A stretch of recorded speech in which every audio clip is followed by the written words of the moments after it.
पत्रियाटा की हवा और हमारा चेहरा, बस पूछो ही ना। चेयर लिफ्ट पर ऐसे बैठे जैसे शादी की सवारी हो। कार लिफ्ट में ऊपर गए तो दिल कहा, अम्मी मैं उड़ रहा हूं। चारों तरफ पहाड़, हरियाली, ठंडी हुआ और बीच में हमने मार दी एंट्री। पब्लिक को सुनाया रोमांटिक गाना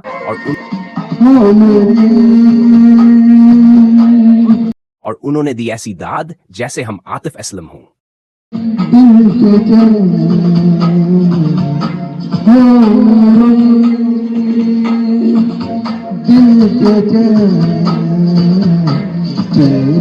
मेरे दिल को दुआ कीजिए।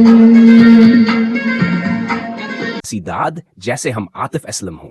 कभी हिंसे, कभी गिरे और कभी फोटो के चक्कर में मना मटी में।